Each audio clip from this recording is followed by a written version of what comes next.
This lecture is about reflecting on outstanding practice. It's with a group of third-year students who have completed 3 teaching practices in school. So what we undertake with them at the end of each practice is a review of what worked well, what they feel was considered to be outstanding or very good practice, so that we can share that good practice with our other students through the college. I think what we're trying to hopefully achieve with a session such as that is that the students would be able to reflect upon not just their own context, but the wider context of quality teaching. What do different people think about what makes a top teacher? What do children think about it? What do inspectors think about it? What does research tell us? And the idea is to pool their own experiences, but to sharpen those experiences of wider context. And hopefully, as we undertake this reflection, they begin to realise that it's a journey to become an ongoing journey in developing our own practices. Hi everybody, thanks for coming along this morning for our session on reflecting on outstanding teaching. I'd like to start by asking you a question. Do you remember your first day at college? Some of you may have. Were you asked the question, why do you want to be a teacher? Hands up if you were. Quite a few of you. Some of you may have said, I want to make a difference. That's why I've come into teaching. Or I like children, I want to help them learn. Or you might have said something like, it may be because I've got something to offer, some skills, some knowledge. It may be for the holidays. But remember, there are 3 good reasons to come into teaching: June, July and August. But on a serious note, you will appreciate from having undertaken 3 teaching practices that teaching can be a very rewarding experience. But it is the case, recent research has shown, by the teacher training or the Training and Development Agency, that, you know, in a typical half-hour session with children, the following statistics have been recorded. The average teacher smiles 10 times, laughs 3 times, enjoys a good banter on 5 occasions with the children, praises someone on 9 occasions, and has an in-depth discussion on 7 occasions. So that's a good advertising slogan to encourage people to come along for their own personal well-being into the teaching profession. However, let's be frank, teaching can be rather stressful. How many of you have had that moment late at night where you thought, this isn't for me? Teaching, we know, is one of the most stressful occupations, and being an outstanding teacher or striving to become the best there is brings its own pressures. I think you'd agree there. Sometimes, you know, we try and strive to be perfectionists. Do you know people like that? Trying to be the best, and getting that work-life balance can be particularly stressful, not just for you, but for your family, your friends, and for sometimes the children themselves. So in today's session, I want to talk to you a little bit about reflecting on the question of what is meant by outstanding teaching. And the quote there by Patricia Cross, I think, is quite useful to start off with. Patricia Cross is an American educator, and she said there that the task of the excellent teacher is to stimulate apparently ordinary people to unusual effort. The tough problem is not identifying winners. It is in making winners out of ordinary people. In other words, giving children a sense of achievement is fundamental to being a good quality teacher. Letting children feel important about themselves as they leave your classrooms. So what are our objectives this morning? The first thing I'd like to do is to talk to you about your views on what we mean by outstanding teaching and compare them to what research says. I'd also like to refer to your own direct experience from teaching practice, and maybe you can illustrate your ideas from your own experiences in the classroom. Why is this subject important? Why is this such a critical question? Well, the quality of teaching is and has been discussed for many, many years. It has a long history. It's probably true to say that nobody forgets a great teacher. You think back to your days as a primary school child, you will recall somebody who perhaps inspired you along the way. It's also important because the question of good quality or high quality teaching is related, of course, to children's welfare. In the newspapers this week, there have been stories about children's happiness. That Britain, this is rather depressing, is ranked 24 out of 29 European countries in the well-being of young people, according to the Child Poverty Action Group. Childhood in the UK, rather than being the happiest time of your life, could be the most miserable. So teachers matter. Teachers can make a difference, and arguably the best teachers can make the most difference. However, when we look at the question of outstanding teaching, I think you might agree that it is dependent on our own beliefs, our own values, our own judgments, our own background. There are many variables, you could argue, in exploring the question of what we mean by outstanding teaching. Which leads me, I think, to the first key point of this session. What do we mean by outstanding teaching? Well, these are some suggestions. Have a think about them. I think it's about the very best there is in the profession. That would be true for outstanding lawyers, outstanding doctors, the very best. I think it's also about the teachers who are able to share their practice with other people, with other professions. That's so important, I think, sharing out exemplary practice. I also believe that it's important to be consistent. What do you think we mean by that? Outstanding teachers demonstrate consistently high quality work. Any thoughts on that one? Being consistent in what we do. Gareth? I think it's children need continuity. So right. if you're gonna, there's no point being brilliant 1 minute and being awful the next minute. Right. No, if you're gonna set that benchmark and you want to be an outstanding teacher, yes, you've got to reach that benchmark all the time. Right. To set an example. Absolutely. So what you're saying to me, right, it's the end of the show lesson. You know when the tutor comes out, right? I used to do this, don't tell anybody. I used to set up a lovely show lesson, all right? And then when the tutor went, phew, whew, let's get back to less showiness of a lesson. None of you can admit that this has happened to you, are you? No, you're not. Fine, thank you for that. What are we saying? Gareth's point is critical, is it not? The day in, day out provision for children is important. Naturally, when we have external audiences, I think it's human nature. We want to put on a performance.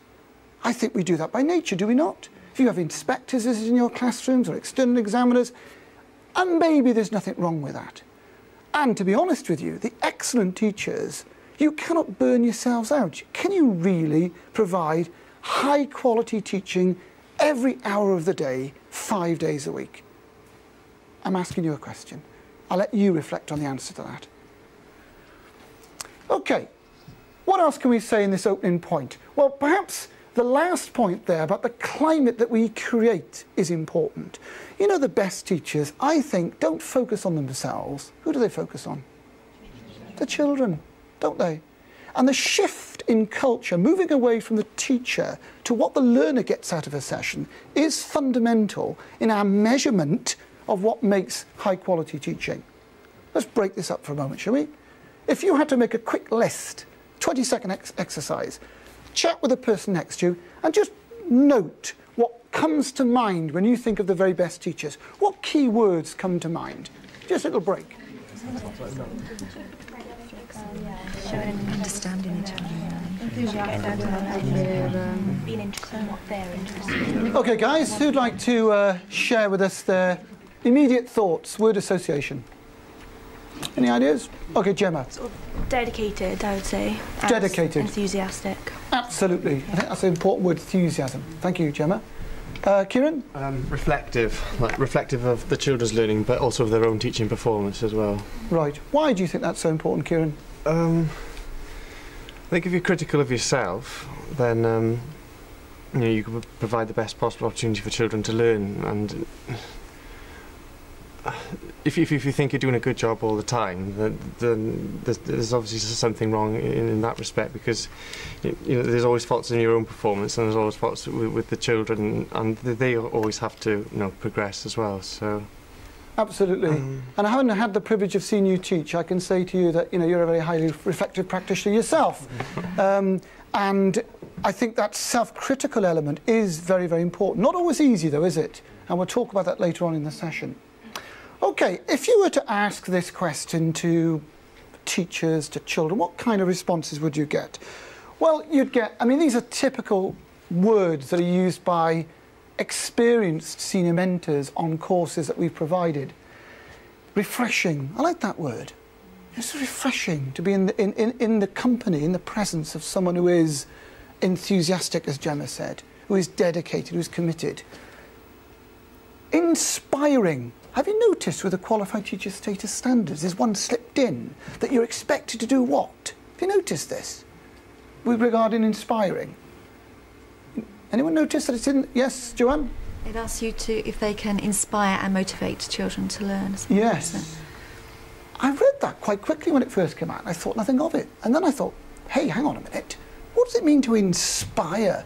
We use these words so often, you know. Inspired teaching is actually to motivate someone to do something, to actually, originally it was actually divine authority that inspired you on high to motivate children or other people to action. That's quite a challenge when you've got 30 children on a wet Friday afternoon at 3:15 and 18 of them might be presenting you with serious learning difficulties and behavioural problems, and you're expected to inspire. So that's quite a hard challenge for you to think about. The most often used word is this one. I'm going to ban this from now on. This word wow, the wow factor. I'm not going to use it after the session. I'm never going to use it again. The word actually is from Scottish origin. Amazingly, it goes back to the 16th century. And what the word means, and I'll quote it from you, from an online etymology dictionary, it says, a natural expression of amazement. Actually, sounds good, doesn't it? You're overwhelmed with delight. Just imagine that, you're overwhelmed with delight. You've got Kieran teaching there, and I go, wow! It's a literal physical movement. Overwhelmed. Got to sit down. You're actually in a state of almost religious zeal and fervour. You want to get on the phone and say, wow, I saw this lesson, amazing stuff. That's what really it's about. Okay, let's talk about the learner for a moment. I don't know if you can pick this up. If not, I'll just read out some thoughts from children. Because, you know, if you ask children what they think about the very best teaching, they'll come up with some quite perceptive comments. I asked a colleague in a local school to undertake this work for me, and she kindly agreed to do this. And you might be able to make out generally that, in this particular case, that the good teacher is ready for a lesson. It's ready for a lesson. We describe that as being well prepared, yeah? The next one says here that a good teacher has, what's it say, can do lots of sums. You've just had your maths audit. How did it go? A bit dicey, was it, Lawrence? Right, okay, so just strike him off the register there, okay. Interesting comment, though, in the child's way. It's basically saying what in our language? Good knowledge and understanding. Absolutely. Needs to know his stuff. Yeah, and mathematics is pretty fundamental. What else we got here? We've said a good teacher teaches us hard work. A good teacher is a good worker. The kind of personal work ethic. More generally, the research has been undertaken on the question is illustrated on the left. Listening is very, very important, you know, listening to children. We'll come to that in a moment, the importance of being a top listener. What else have children said to us? Well, they can demonstrate their ideas through pictures, can't they? I like the one on the left. Can you pick up that picture? How would you interpret the picture on the left there? About the kind of skill or quality the teacher demonstrates according to the child. Maybe a clue. Have a look at the desk. She's got a heavy workload. I'm not sure, I haven't spoken to the child yet, whether that's like your teaching practice files, you know, or whether it's just the work that's been marked, or to be marked, you know. And the children are sitting, looking quite attentive. On the right, the child's obviously taken pity on us and actually added words to help us interpret the picture by saying, I'm organised. I wish that was my desk. Look at that, little pens, pencils, beautifully organised. But there's a change in cultural value. Some settings, the desk has gone out through the window. Have you been in settings where you can't use a desk? Yeah. Who'd like to share that with us then? And why do you think that is the case? What's the philosophy behind that? Roshanara? Because of the foundation phase, they want to take all the chairs out. So it's not writing based, and it's a lot of play, and same with the teachers as well.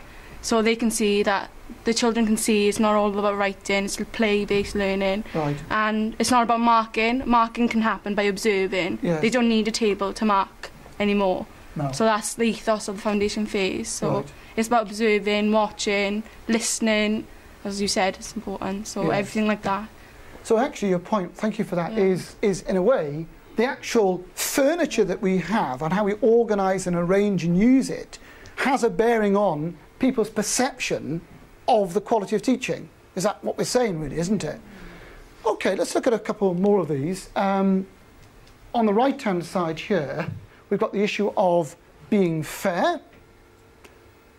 Specific skills are mentioned here, the ability to read good stories. I'll tell you what, reading stories is pretty important. Yeah? There's another one I haven't put up, and they've said telling stories. What's the difference then? Reading and telling. Gemma, what do you Telling stories is like sort of you're putting your own personal life experience into the classroom, you know, like Right. like for example, if you're asking the children to tell some news, you tell them some news from your own life, and sort of you can like relate to them then and relate to their experiences. Yes. I think. And I expect the skills that you use in telling a story might be slightly different, yes, in terms of eye contact, movement, you know, the interaction with the audience. Acting as well. Yeah. Absolutely, Joanne, acting, bringing it to life. Okay. Mind maps are all the rage, aren't they? So I had to show you some mind maps just to keep up with the latest ways of recording.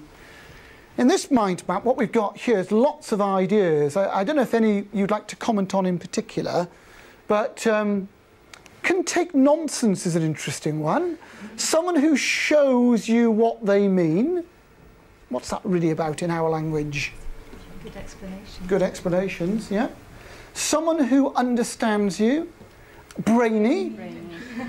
Someone straightforward. What's that about then? Someone who's straightforward. Good communication skills.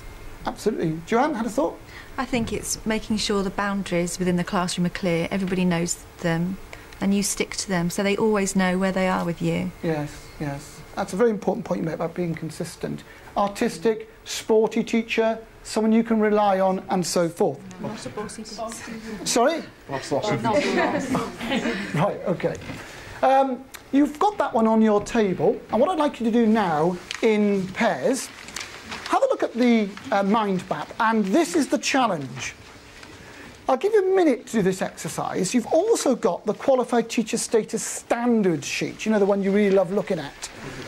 I want you to see whether you can match any of the comments the children make to what the government perceives as acceptable benchmarks for being a qualified teacher. Do you get the drift of what I'm asking you to do? Can you match them? Perhaps match 2 or 3. Have a little scan read it first, have a chat in pairs, see what you can come up with.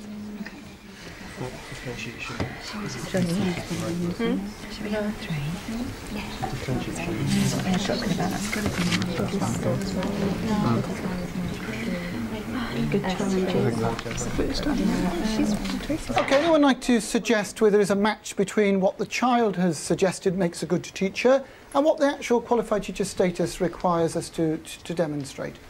Bella. The comment that says gives the right level of work is linked into the planning expectations and targets. So they're able to support and identify more able and talented and those who are working below age-related expectations. So they're more keyed into kind of where the pupils should be to make sure that they're being challenged but not too much, or they're not finding it too easy. Absolutely, thanks Bella. Any other comments generally pick up? I think for that particular standard, that's one of the key points in getting your behaviour management not sorted, but that, you know, if you get that wrong, then you've got so many other issues in the classroom apart from just the children's work, haven't you? Yeah, absolutely. That's a very good point you make. Okay, so the exercise in itself is, I think, quite revealing, and it does demonstrate, I think, the general perceptiveness of children. I'd like to introduce you to Mia. Mia is 5, and this is her picture of a perfect classroom with a perfect teacher. I don't know whether you'd be able to help me out here, but if we were to interpret that picture, I know that this is the very first time you've seen this picture, but what do you think's in her classroom? It's an early years setting. I think she's trying to draw upon her own experience. What can you see there that you might have used or seen? Gemma? See, I think it might be a sandpit. Absolutely. Yeah. Okay, we got the sand pit in. See the little castle there with a little flag on the top? You can tell she's a daughter of an historian, can't you? Anything else? B is a water tray, is it? B, is it? B is a water tray. Okay, yep, fine. There's a duck in the middle of the pond, by the way. I've had to check with the artist. A is the bookshelves with books, it looks like. Absolutely. Still very important. Yeah. Yep. Any other thoughts? Louise? Could E be a piano or... It could well be. Okay, so, and by the way, anyone pick up what D over here might have been? Snack area? Yes, it's the healthy eating area. Healthy eating area. Okay, so we have an idea from children's artwork and from their writing, their perceptions and ideas. If you looked in history and I asked you the question, who was the greatest teacher who ever lived, that would all depend on your values, wouldn't it, and your knowledge. Some might say Confucius, some might say Socrates, some might say Jesus. And it would be very worthwhile you spending some time reading about why do millions of people, not me, not 20, but millions of people think that those individuals were so great at teaching. What was it about their work? Was it the illustrations that they used? Was it their compassion? Was it their quality of asking questions? Let me give one example. Let's take Confucius. Right? Confucius, who, if you don't know much about his work, effectively provided the foundation of Chinese education a long, long time ago. Now, if you look at the kind of thoughts that he said, the importance of establishing habits of mind, the ways in which we work, that's a very famous comment. I'm sure you've heard that. I hear and I forget, I see and I remember, but if I do, I'll understand, right? What's that in the modern world about, in your experience of teaching? Active learning, isn't it? Absolutely. All the slogans we use. What do we learn from that then? Thousands of years ago, the great teachers recognised that learners have to be active. And that's a fundamental point and a hallmark of the best teachers that there are. If we step back for a moment and look at how academics and educationalists frame their discussion of measuring high quality teaching, there are effectively three models. The first model is what we might call the charismatic model. And in that model, personality is particularly important. The second is the technical model, by which reaching and demonstrating particular standards or competencies is seen as necessary and important. And I think, as Kieran said at the start, the reflective practitioner model is also informing and shaping our discussion. So what I'd like to do next is just talk you through some of those models and perhaps illustrate it with your own experiences as we go through it. If we take the issue of charismatic teaching, you've probably all read about or seen teachers we might describe as charismatic. They've got a presence about them, yes? I don't know whether you've seen any of these films, but you might have seen the BBC series Hope and Glory. You might have seen that a few years ago, in which Lenny Henry plays the part of Ian George, a head teacher who goes into a secondary school, Hope Secondary School, and effectively turns it around. He's got personality. He's literally demonstrating day in, day out his commitment and care to the children. He puts the children first. And there are other programmes that illustrate the commitment of teachers. I'm sure some of you have seen Dead Poets Society. Yeah, several nods there. And the role model just demonstrated there. So charisma, enthusiasm, passion, all these elements focus on the personality, if you like, of the teacher. That's one way of seeing teaching in that regard. Okay? How else can we interpret or make sense of outstanding practice? You'll be familiar with this, won't you? Effectively, this is in your life what? It's our teaching practice file. Yes, exactly. It's basically the standards for your teaching practice file, Tracy, isn't it? Okay. There are critics of this model. Some critics dislike a kind of checklist approach. Do you know what I mean? Where you actually tick off. And sometimes it's not physically possible to tick off You might tick it off in one context, like use resources effectively, but in other contexts they may not be used effectively. But that's one of the difficulties with the system. Supporters favour the openness of it all. You know, at least you've got the standard, some benchmark. It's not whether the person has wonderful, larger-than-life personality. It comes down to whether they can plan clearly, whether they can prepare resources, whether they can manage children. So there's arguably some support for it. The third model is the issue of reflecting. And I suppose being a reflective practitioner is about thinking about why you do things and what the outcome is of what you do. Have you had that experience after teaching a lesson where the tutor says to you that first word, you've come out of the lesson, you're a bit shattered, right? You go into the library, wherever it is, you sit down, and the tutor sits there and says to you, now, tell me what? What's that question that they all ask? James? What do you think it is? And what do you really think about that, James, at that moment? Can you tell me? You're asked that question. I hold my hand up because I ask it. I'm not going to ask it so much now. Do you know why I'm not going to ask it? How do you feel when you ask that question? Lawrence. You're trying to second guess how they thought it went. It's like a game, isn't it? You're trying to guess what's in the mind of the tutor, and they're trying to, you know, obviously draw on your views, which is good practice, isn't it? I don't know if you're like me, though. I feel sometimes like you've just come out of a lesson, the adrenaline's flowing, everything, and someone asks you, how do you think that went now? Tell me about the learning objectives. And you're thinking, oh, give me a wall, bang! Because maybe it's not the time to reflect. Maybe you need what? Time to reflect. I thought you were going to say alcohol then, which would really worry me. Time, okay? You need a bit of space, don't you? And I think maybe the reflective practitioner model needs to build in space. You need time to go away and write your thoughts down, or to podcast your thoughts, or to go on Facebook, or wherever you go in, to share ideas. And that's the way of reflection, isn't it? To bounce ideas off people. So maybe teacher training colleges need to think a little bit more about how we encourage self-reflection. There are levels of reflection, aren't there? People can describe what happened.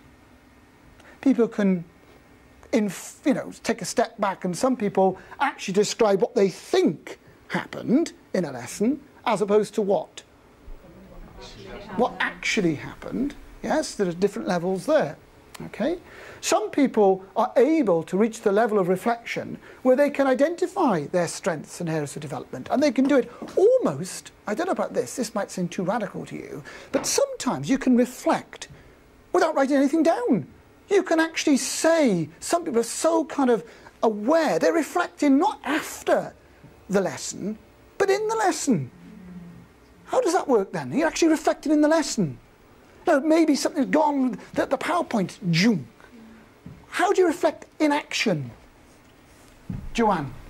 I do that all the time, but I have to almost rein myself in. Right. But it's consistently, as you're doing it, I think you're just gauging how the children are responding to it. And if you've got something planned and it's not quite working that way, it's just that adaptability, which I think is part of being outstanding. It's being able to adapt and think, right, this isn't working, I'm going to have to do that, maybe I'll change this. It's continuous, really. Isn't it? It's like thinking on your feet. It can become overpowering, though. You do have to not be too hard on yourself sometimes, I think. Yes, that's a good point. Because you can focus in on maybe there's just one child when actually you forget that the rest of them, you have to, of course, adjust things to that child, but I think you can be too hard on yourself and think it's a terrible lesson because you've had one issue with one child who's perhaps not completely absorbed it as much as you would have hoped. No. Thank you. Adam? Direct relationship with the planning as well. Right. I think the outstanding teacher's got to have a plan B, and the ability, as soon as they spot something isn't working, just to instantly change it, not to try and drag it out and try and develop a good lesson out of something that blatantly isn't working with the children. Absolutely. But to have the structure in place, just to move on straight away and adapt straight away. I think that's really important, the planning element of it. Yeah, that's a very good point you make, always having a contingency plan. There are so many variables in the actual assessment of what makes, say, an outstanding lesson, that it almost becomes overly subjective. I mean, what kinds of variables are there? If we're assessing a session, What are the variables? Children themselves. Children, sorry, absolutely. The children themselves. In what way? Well, they can decide how the lesson's going about, if they're understanding. Yes. So it's very important to listen and find out where they're at before you continue. Yes. Because you may be going over something which lots of them already know. Absolutely. So we've got the children themselves and other classroom-based factors. Yeah? You know that stuff that comes from the sky? I was going to say every winter. January, February, March with us, isn't it, with our climate?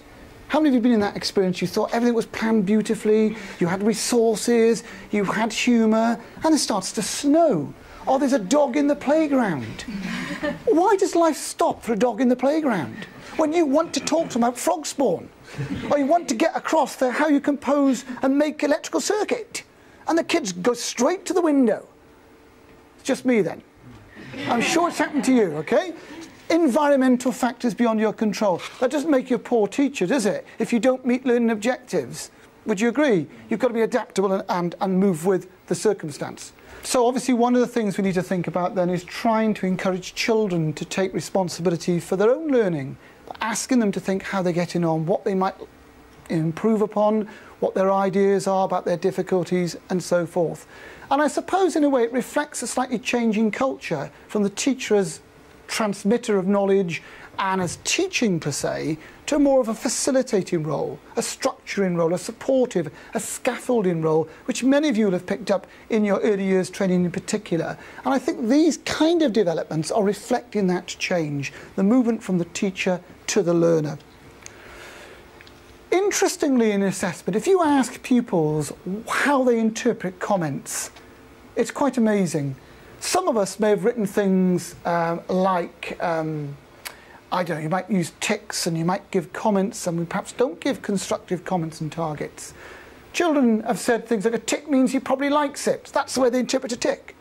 He wrote on it, so it must be good, said a year 3 child. Okay? Good doesn't help much. He's just saying that it's not really very good. I'd like it if he just told the truth.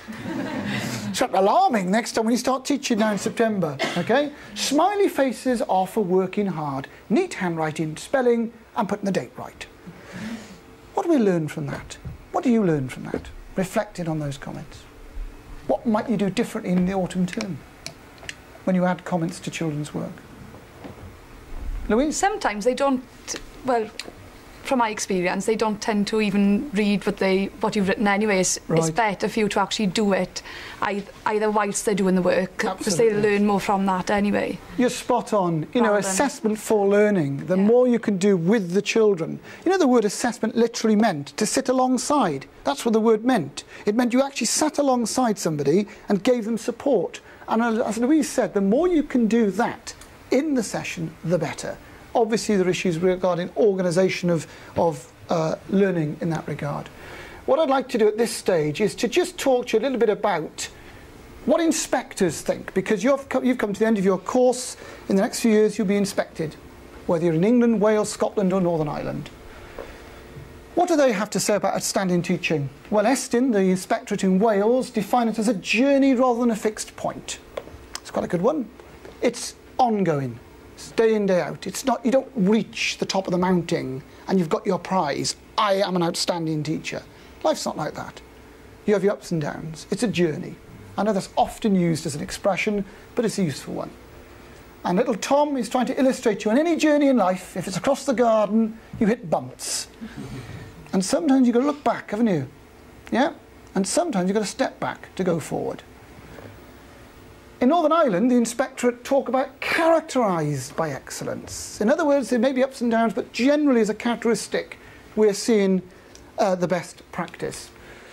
Responding to interests that children have. They'll all have different interests. And trying to ascertain those interests and adapt our planning accordingly is important. If you're to break down things like what makes a good introduction, there are 101 ways to introduce lessons. Let's do a quick brainstorm. What can we do? How would you introduce a lesson to spark interest, to capture attention?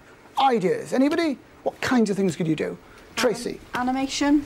Animation. Be larger than life. Great. Anyway, just shoot them out. Yeah, I dressed it. Sound clips. Great. Gareth? Dress up. Dress up. Tell a joke. Tell a joke. Related to real life happenings as well. Right. Objects. TVs, films. Yeah.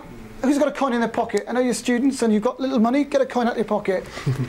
So that's just me and Lawrence then. Okay.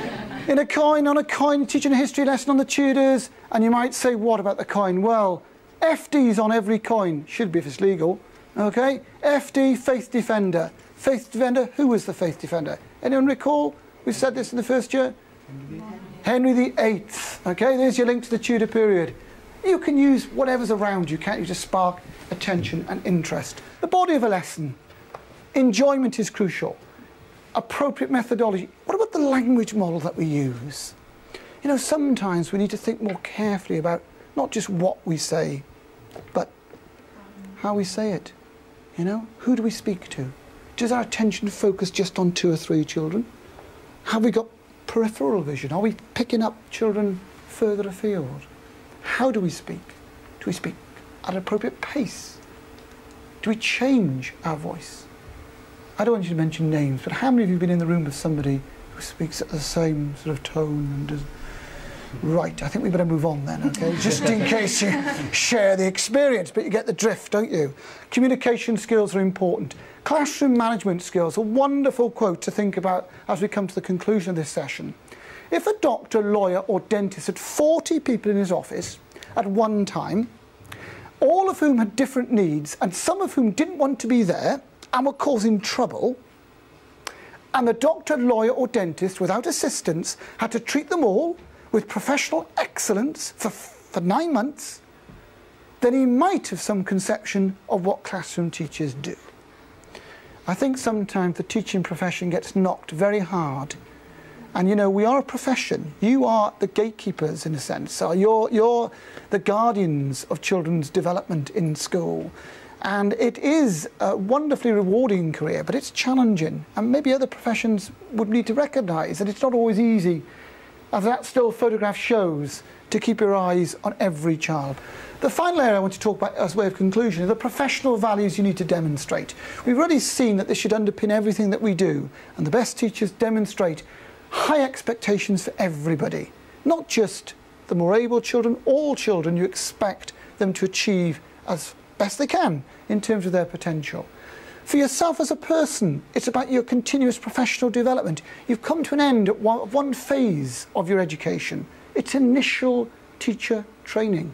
Some of you may aspire to doing a master's degree next year. You'll be going on in-service training courses.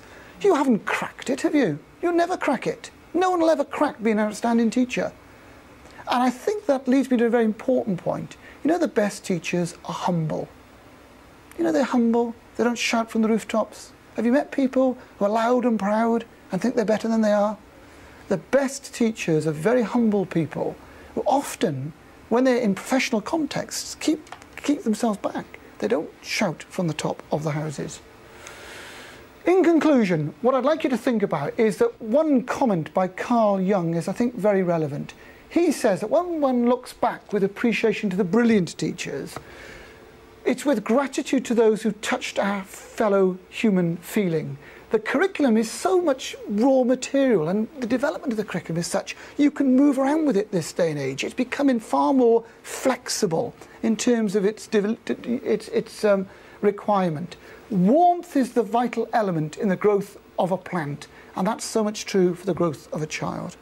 I hope you do well in September. Thanks for coming. Thank you. I think looking back at the session, the students hopefully appreciated the fact that children, for example, are very perceptive in their comments and in their artwork. They often have a very good idea of what good teaching is about.